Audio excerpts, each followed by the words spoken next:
Greetings, brothers and sisters. I'm Professor Spira, and wanted to do a quick video, talk a little bit about why I practice a mucusless diet. What actually is going on right now is I'm going through what many people call a healing crisis. And this is where you have anywhere from cold and flu-like symptoms to a temperature, all kinds of mucus coming out, or be coughing up green mucus or phlegm or whatever, all these kind of things. Now, of course, as a mucusless diet practitioner, I actually had to be incredibly aggressive to get my body to the point where it sort of triggered this kind of elimination, and I still don't have the runny nose like I used to have. I'm actually loosening up some very thick old mucus, and it's so it's not really running like it used to back in the day when I had started the diet, or even before the diet. So and normally I don't even talk about these things while I'm going through them. You'll notice a lot of my videos I talk about things after I've done them, because I like to have time to reflect, and so that when I present something, put something down for other people to check out, it's solid, and I know, like, okay, this is something that's been tested and tried and proven for years and years. So I won't talk too much about the details of what I'm doing. Some of those things I talk about with people that I coach, or for anybody that needs to go to that level. One thing I'll quickly address before I say why we're here with Dr. Morris real quick is somebody had I think Bayo had asked a question in the Arnold Air Forum about why there's a lot of raw foodists that seem like they will they've been on raw foods for years and years, and you never see them going through any what we call eliminations, what a lot of people call sickness, what some people call healing crisis, or anything like that. I like the term elimination, and you can have really intense eliminations and you can have mild eliminations and everywhere in between. So right now I'm going through an intense elimination, and it's one that I've literally been actively working on for several years. When you're talking about, and I'll do other videos at other times that really get down into this issue of why do some people go through things and other people don't.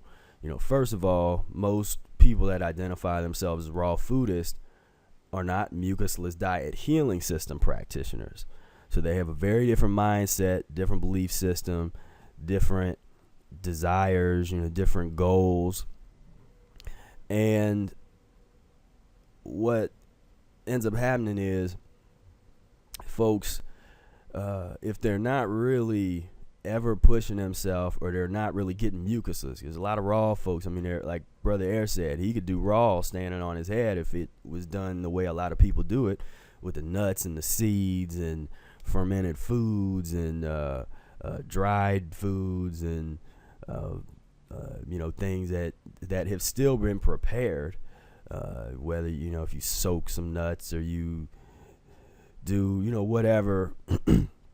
There's this idea now within the context of the transition. I'm not opposed to any of that, but for me, when I talk about I'm raw and doing a raw mucusless period, I'm not eating avocados, I'm not eating nuts and seeds, I'm not putting any kind of seeds in water and doing or whatever. I'm doing green leafy vegetables and fruit, or nothing but fruit. That's a raw mucusless period.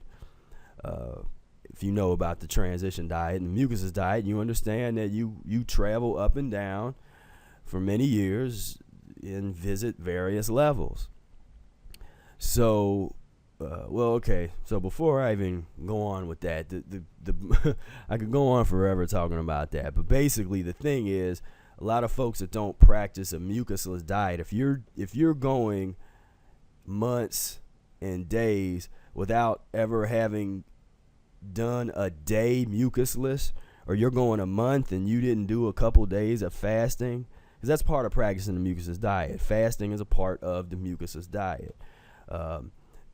When you do this gradual change over time, over months, over years, over decades, you get to a point where when you just get deeper and deeper and deeper, and you always do permanent changes. It's not this short term, I'm gonna do a 40-day water fast and then in 6 months I'm back eating meat again and at the cheese coney stand. That's not what this is about on any level at all. This is not a short, and to back me up on that, here's Dr. Robert Morris, and talked about him a little bit, talk about him in Spira Speaks briefly, and I mean, this is kind of like, if you ask Professor Spira, well, who do you like to watch? Whose videos do you watch? Who do you check out and study?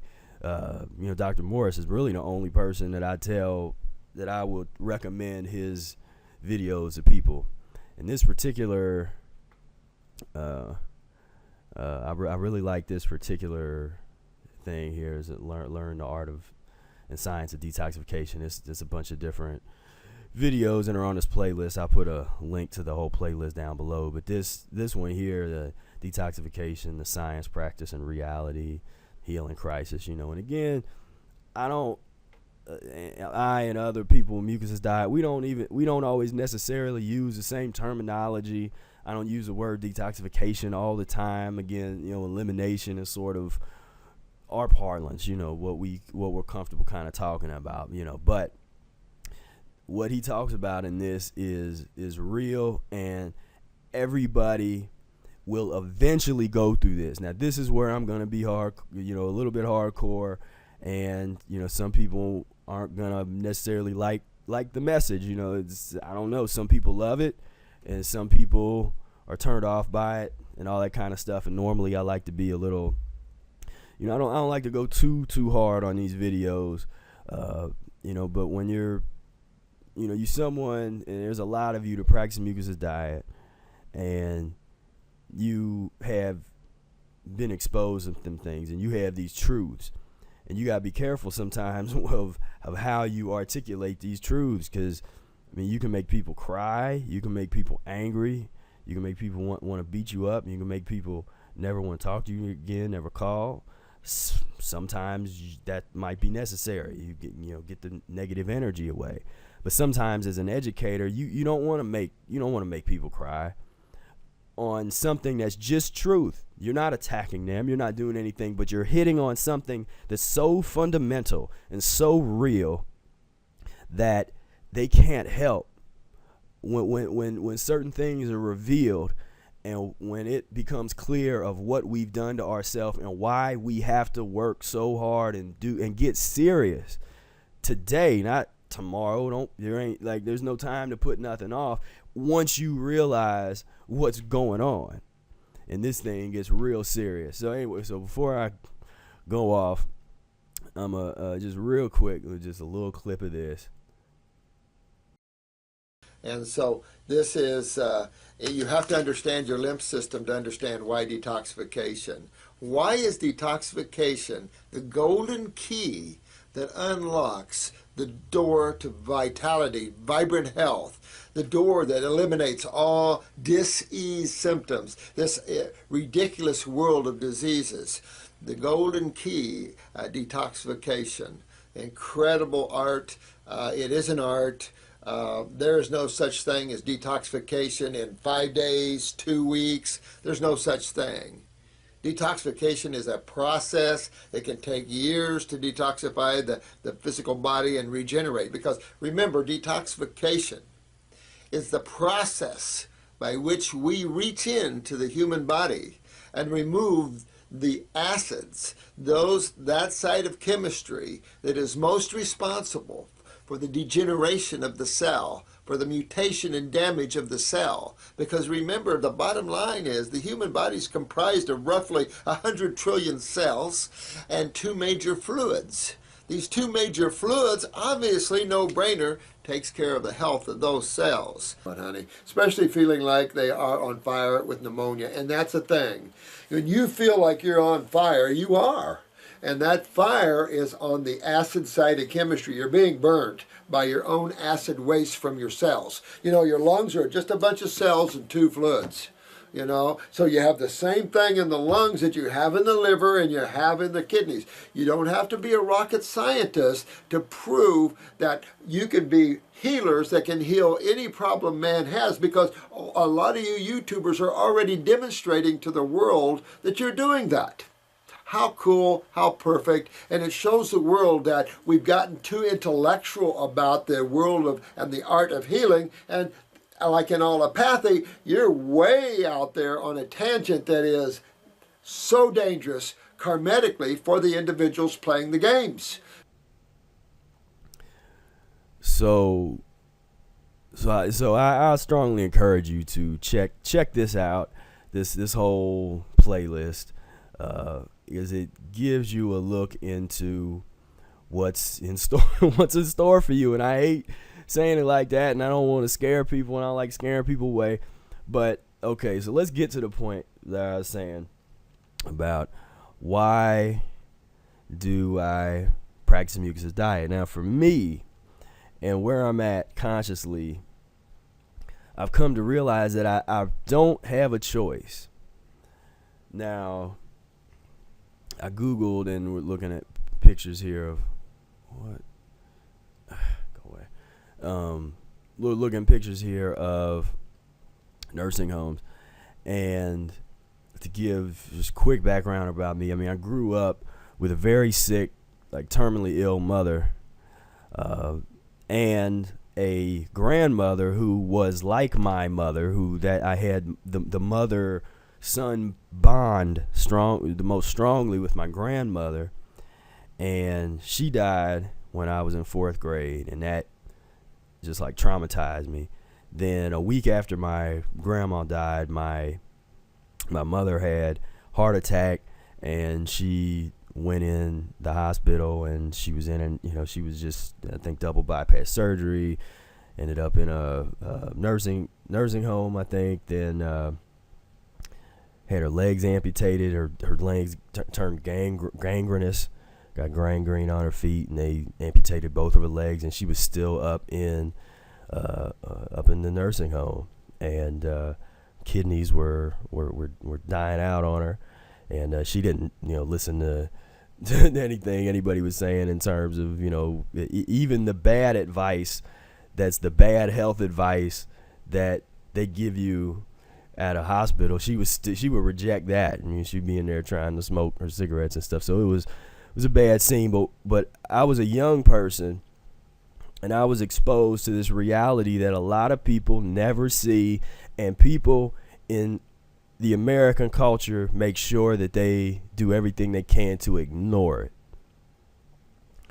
And now I want to look at these, and I'm not criticizing anybody. My observation here is basically, well, first of all, a lot of these pictures are like promo pictures, and so everybody's all sort of happy and joyous. But I'm gonna, and there is joy at, I've experienced, I didn't necessarily live there, but I might as well have. I was there all the time, so there's joy there. There's sorrow, there's anger, there's frustration, there's love. I mean, there's all of that is there.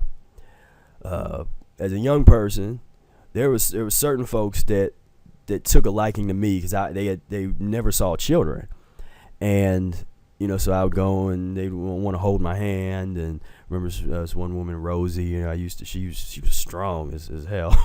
She would take my hand and we would sort of like dance a little bit, and I was sort of weirded out, but at the same time, it was like, I don't know, I was understanding something beyond my years, but it was deep. But what would happen is I would sort of develop relationships with some of these people in the nursing homes, and then I would show up, and one day, and they will have died. They'll be gone, and it's just like, dang,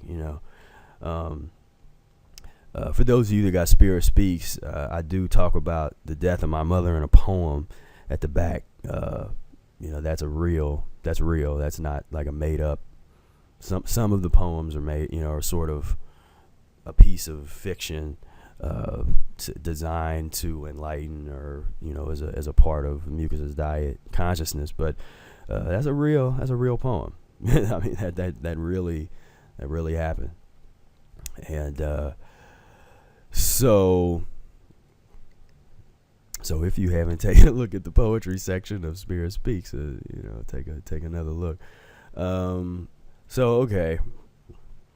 Now, of course, you do nursing home abuse, that will then you get these depressing pictures, which is, my thing is, you got to have it balanced. Like I said, I would do you a disservice, just show you nothing but these gut wrenching pictures, and like that was all that was going on there. But at the same time, it's not all fun and happy the whole time either, So it's about being real.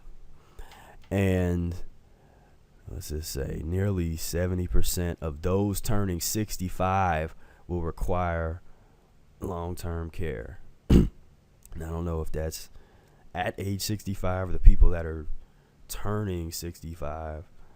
That's not real clear, and I didn't look into it. But the thing is, okay, so why do I practice Mucusless Diet? There's a lot of reasons, obviously. What I realized, the wisdom that I got, that I don't see a lot of people talking about it like this, and I don't see a lot of people that get into this part of it. And I guess I understand why, because it's not fun, it's not necessarily it's empowering to me, but some people get depressed.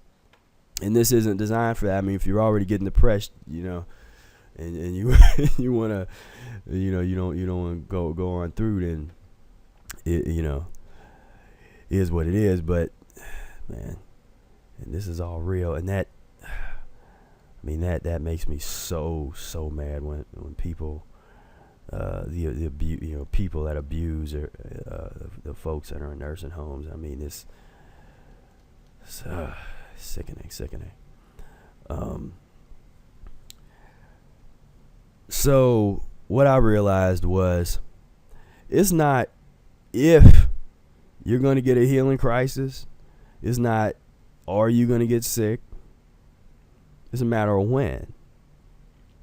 What long-term practice of the Mucusless Diet Healing System does is it allows you to reconstruct your bloodstream. I was gonna say DNA, because that's like the hot topic. There's whatever. I got issues with that, with the DNA theory and some of these genes and stuff. I think there needs more research and understanding needs to be done within the context of a mucusless understanding, but a reconstruction of your entire being. And what I've experienced, and I'm talking from personal, and it's hard to articulate this to people that never experienced this, but I've gone through what I know I would have gone through at an older age. And if I would have waited, if I would have eaten pus and mucus-forming foods, which inhibit physiological elimination, make it impossible to heal, make it impossible to eliminate waste. If I were to continue on that path, I don't know when. I used to say I thought I was going to get a stroke and die by the age of 28, the way that I ate and with the type of physiology I had. I didn't have a physiology that was resilient to gluttony, to pus and mucus. Some folks do. That doesn't mean that they're better or anything. If anything, I think that things are backwards. When people can get, do fasting and get high into mucusless levels, and they don't start going through intense eliminations, at some point, you're either incredibly strong genetically, or you are so encumbered that it's going to take years to start loosening, which is fine. but it puts things into perspective, because a lot of people want to do a week-long fast and like, oh, I'm clean, or they eat mucusless for a couple months. Oh, I'm clean. This is why, for me, this is a lifelong endeavor. This isn't, I'm gonna be raw for a couple years, or I'm gonna practice mucus diet. It's kind of cool. I'm different. This is some serious business, because I've seen what this is, and I'm going through right now what people in their 60s and 70s and 80s, if they get there, what a lot of those people go through, and they suffer. I've seen it time and time again, and and here comes the pharmaceutical industry to the rescue. Sedate everybody, pain kill everything, turn off all of nature's signals, and sit there until the end of your death sentence. I believe that does not have to be a reality for us if we clean ourselves up and we start living a more natural lifestyle.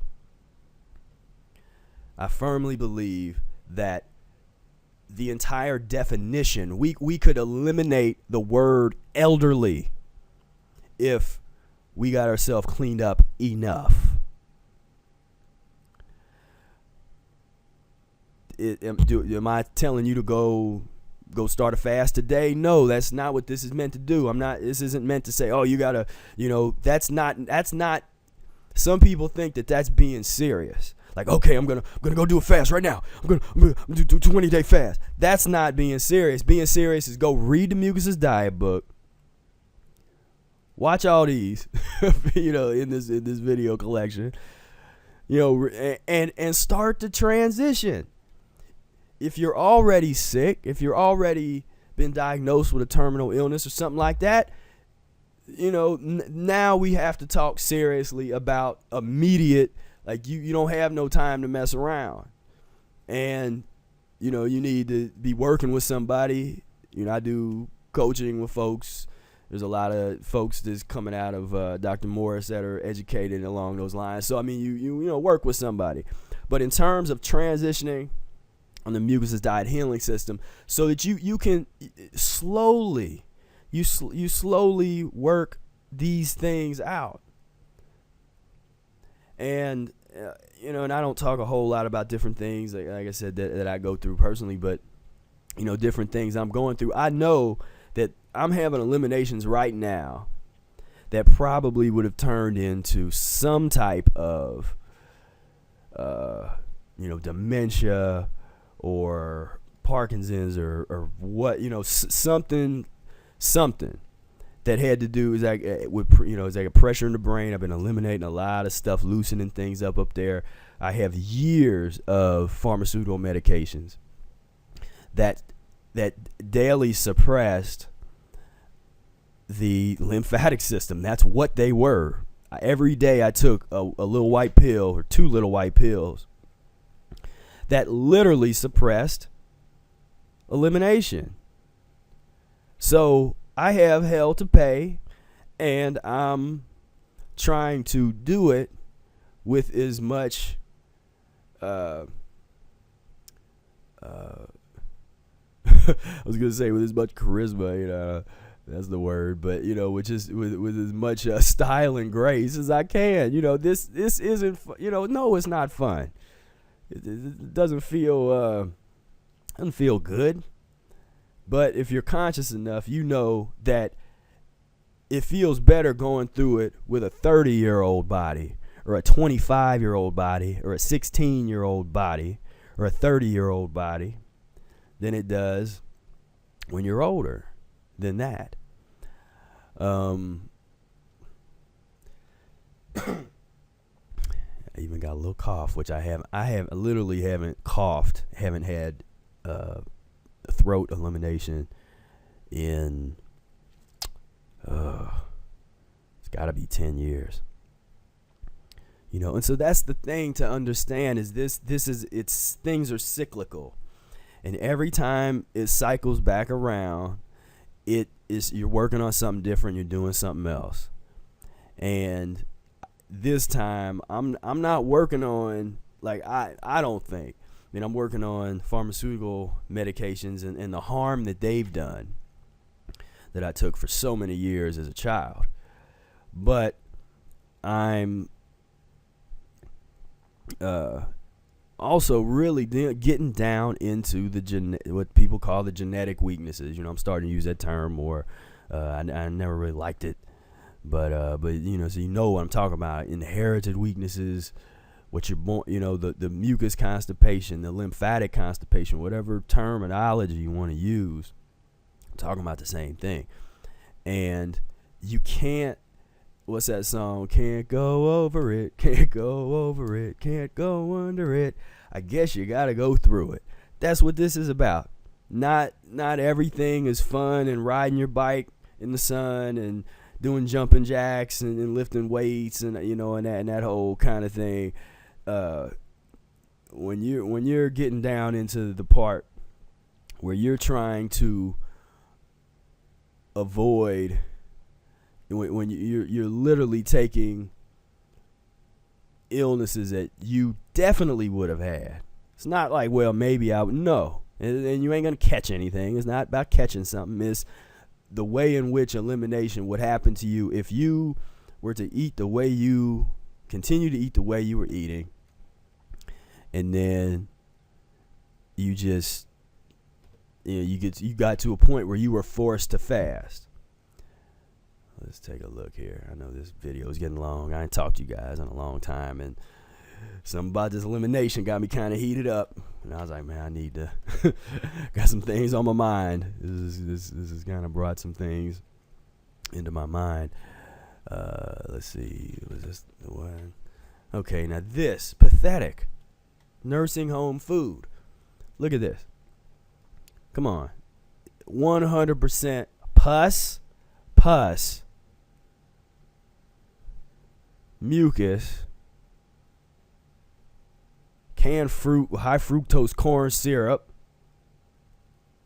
and what's that? I don't even want to call that a salad. That's the sad. And this is like a real, what they say, senior portions or whatever. What else we got going on here? I mean, just, and you can do this, just look at any hospital food, nursing home food, and it's just all pathetic. Yeah. What's Coke has a pH of what? 3 or whatever. So you can drink acid drink. Acid forming, mucus forming. Stripped of all of its, vital energies. It's been canned and probably put syrup in it. Just whatever, little pie. And I don't know, this just bothers me that it's time for all this. We got to do better than this. Like Dr. Morris said in a lot of his videos. I mean, he can walk into a nursing home, and he's done this, and he just get people out of there, just one by one, boom, boom, boom. You notice you don't see any obese elderly people, and there's a whole physiological explanation for what's going on in terms of a forced fast. As Eric says, gluttony never. You can. There's people that can eat small amounts of foods and, live for certain lengths of time. But if you're a glutton, you're not gonna make it. And what I want to do here is there's other America, as far as I know, and maybe some places in Europe. I mean, we're the only places where the elderly are, where people go through a lot of a lot of this stuff. Now I'm not, I know you can go to all corners of the globe, and you're always gonna find elderly people going through some of the worst stuff imaginable. But in general, and I know this, my father's an islander. He's 74 years old. He parties more than I did when I was in college or a high schooler. He's like party animal, and done 74. He grew up for 18 years on mostly fruit diet. They might have a piece of meat once a week. They didn't have a lot of money. And he's talked about having done long periods of like water fasting and stuff like that. Was just an island thing. He wasn't like, okay, I'm going to water fast. It was like people were doing it. It was island culture. People need to study indigenous island, people, or study island people, or or whatever. And yes, you'll see them eating some pus, but you rarely are gonna see gluttony unless you look at the modern. I'm talking about the older. Yeah, there's some folks in, I think, in Indonesia, and there's some islanders that have gotten away from their traditional thing. And what ends up happening to them is they get really obese because their physiology can't even handle it. If they start eating like Americans. And so let's see. What did I look up? It was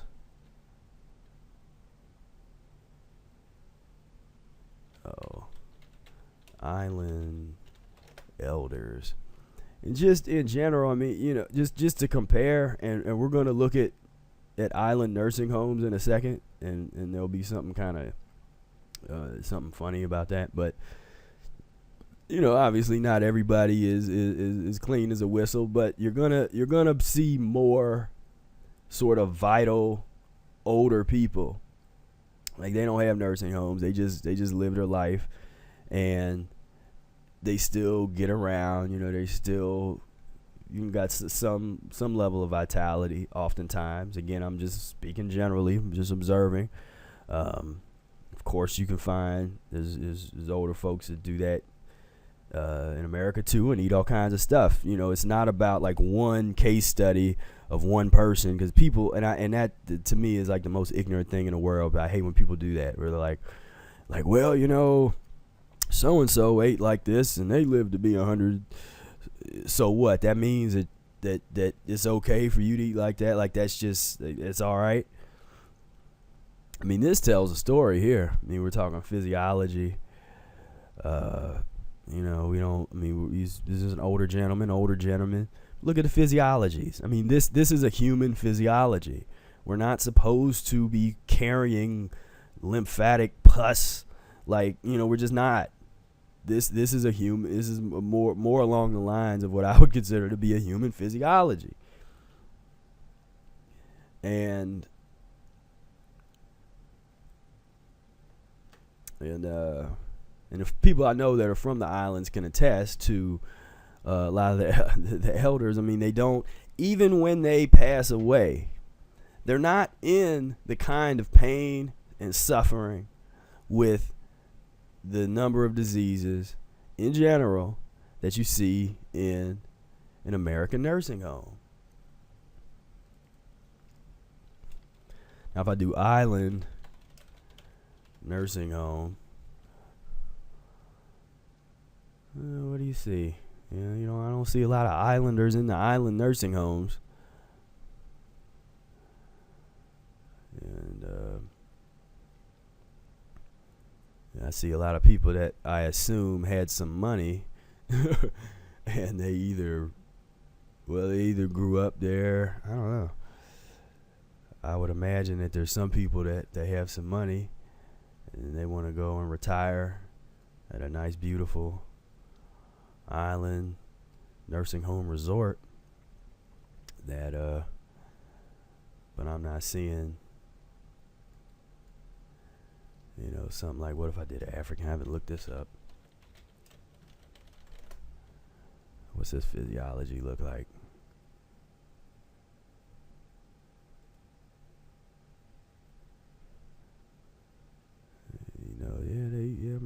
I'm not saying they look super young, but They're getting around. It's just a whole different physiology, a whole different reality.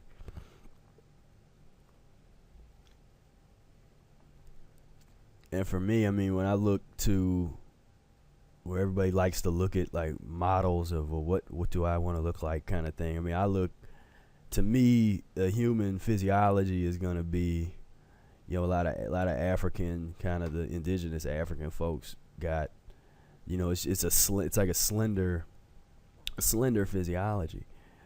It's not about all these, and they're some of the strongest people in the world, but it's not about having a bunch of muscles and all this kind of stuff.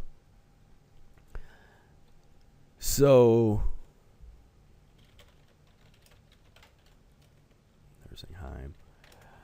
So anyway, kind of got into it and rambled off a little bit.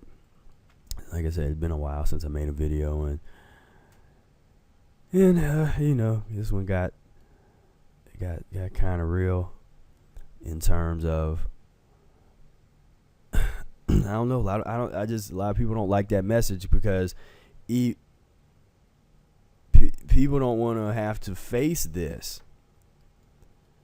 This is real, and there's only a couple. There's a couple raw foodists that I've seen that have like YouTube channels and stuff that they kind of like get this part of it, and they continually push themselves. They're doing fasting. They're everybody thinks that they're already real healthy, but they keep going because they know that there's more. They know that there's weaknesses that take decades. And I hate to be the bearer of bad news. To me, it's not bad news. It's great news. It's liberating news. Because if there's a way to avoid all this, you don't think I'm going to put every fiber of my being into that? If it's not natural to go through that, don't you think, I'm going to work on that? And then somebody would come and say, well, something could happen anyway. You could be in a car accident. Well, yeah, I could die. I could be paralyzed. But that's not a reason for me to, you know what? YOLO, you only live once. You're going to die someday. I quit the Mucusless diet, going to McDonald's. That's idiocy. And people make that type of reasoning and rationale all the time. And I'm not mad. I'm just kind of, I'm letting the passion come out for a moment here. Being real with y'all. Because, it gets frustrating. It really does. Because from the understanding side, it's addiction. You ain't talking to a rational person. You're not talking to sort of a reasoned, rational person at that point. You're talking to somebody that is addicted. And I can speak from experience in terms of like the people that are supposed to be the most brilliant people in the world. A lot of the, I've worked, college professors and that kind of stuff. There's some people that I met that are incredibly brilliant on their subject matter of whatever they're into. They're just incredibly brilliant. But when the subject of food comes up, you look at what they're eating. You start talking about what you're doing if you practice Mucusless diet. And all of a sudden it goes from you're talking to this esteemed, super ultra educated, bright person to like now you're talking to a child, and it's deep. It is deep, and I don't mean that in any disrespect my colleagues in that way, but but that point is a necessary point.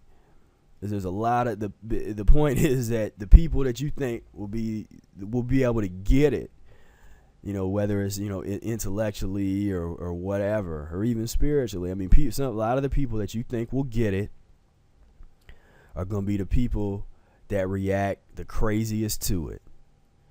they be like, you're talking all this erudite stuff, and then I've done that many times. We're having this fairly high level conversation about something, and diet comes up, and all of a sudden it's like talking to a college instead of talking to a professor. It's like talking to a student, because then they're like, well, I don't know, I couldn't do what you're doing. I love my bacon, and blah, blah, blah. And, they do that as they're eating some eggs or something in front of you. It's like that. That's, what it is to practice a Mucusless diet. But so for a lot of you that wonder why, what separates us as Mucusless Diet Healing System practitioners from garden variety raw foodist or somebody like a vegan or something, is we're interested in total regeneration of the human organism from bottom to the top. And it's not for us, it's just not about feeling good temporarily. A lot of these things that are more fad driven, based on these nutrition theories, how, what was it? $3 billion supplement, whatever, all this supplements. If you, in that world of stimulant, yes, you can be stimulated and be high and feel like you're feeling good for a long time. Some people shorter than others, because again, this will happen. It's not a question of if, it's when. If you grew up with a standard American diet, unless you will be rare if you were to get to a point where you didn't have to go, and still doesn't happen, because at some point you're going to get sick, and it's not going to be a virus, it's not going to be some germ, it's going to be your lymphatic system is starting to move, starting to open up, trying to help you eliminate waste, trying to get you to fast. But if you ignore the call, you take the pills, you go and pump the protein drinks, you go and whatever, eat 6 avocados every day, when those issues come, will you know what to do? As a Mucusless diet practitioner, that becomes my question to folks, because Mucusless diet practitioners become masters of fasting, and they don't do it by doing one long random fast. They do it by periodically doing 2 to 3 day fast. Everybody can do that. That's rational, no matter what your condition. And I'm not saying don't do that without reading the Mucusless Diet Rational Fasting, Professor Arnold Ehret. But in general, that's part of the diet. Another part of the diet is being mucus free for periods of time. Another part of the diet is using cooked and raw mucus free foods and some mucus forming foods that are better than other mucus forming foods to aid you on your transition. It's part of it. And there's no rule for how long something could take, or that something's supposed to take. Personally, over the years, I've pushed myself fairly hard, but at the same time, when I take a step back, I don't have a problem stepping back. I don't have a problem going back to cook mucus-free foods. I don't go right from, I've been fasting almost a month now. So when it comes time for me to break my fast and come back into eating solid food, I'm not gonna like go right to that. It's there's a whole process of learning how to transition in and out. But I'm into the Mucusless Diet Healing System, and that is for me, it's about the long-term strategy. Like I said, a lot of the folks that find the Mucusless diet find it because they have a terminal illness that they were unable to find any help for. And so they find the Mucusless diet, and they apply the principles, that go through what they need to go through elimination, and They come back. And the smart ones, continue to practice the Mucusless diet on some level. And if not, then they come right back. But, eventually, one of the types of questions that I ask is, how far and how fast do you have to push it, and I think that's totally individual to each person. Each person is going to be able to go at different rates. Excuse me. I'd be like, oh, Professor Spira is sneezing. Oh, I thought he practiced the Mucusless diet. What's that? I thought he was like, look, that's what I'm saying. This thing is real. And if you are digging deep and you're cleaning yourself up, you're going to go through some healing crisis. You're going to go through eliminations. You're going to go through some falls.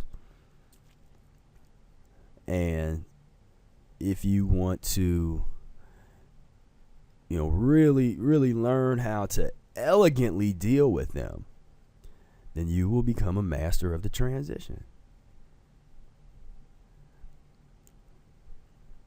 So, thank you so much for tuning in and listening to the ramblings of a sick man. But yeah, hey, wanted to thank everybody for all your support. And we released the annotated version of Mucusless Diet last month, and a lot of folks checked it out. A lot of folks did some great reviews. I'm always looking for more reviews. If you go on Amazon and write a review of the book, would appreciate it. Really want to thank you guys, and you'll notice that sometimes my content is sporadic, where all of a sudden I'll get the inspiration and I'll get the time and energy, and the things will align, and then I start pumping the videos out or the blog post or whatever. And I've always wanted to get more consistent in terms of, so it's not overwhelming, because I have that thing where I'll sort of put everything out at one time, and it's kind of overwhelming. People, it's too much to deal with. So I'm always trying to do that, and we'll see. A lot of that's just based on what's going on physiologically, because physiology comes first for me. I made that decision years ago that I was gonna put physiology first, and I've had to make tough decisions based on that. There's certain things that I couldn't have in my life if I wanted to do what I'm doing at the highest level. I had to let go of certain things. I had to sacrifice certain things. But for me, it wasn't even a question. It wasn't a no-brainer, because, again, I know that I don't have a choice. The only choice that I have is, do I go through elimination in my 30s, or do I do it on my deathbed decades later? I mean, that's where I'm at. So, again, thank you guys one last time, and I will talk with you later. Peace, love, and breath.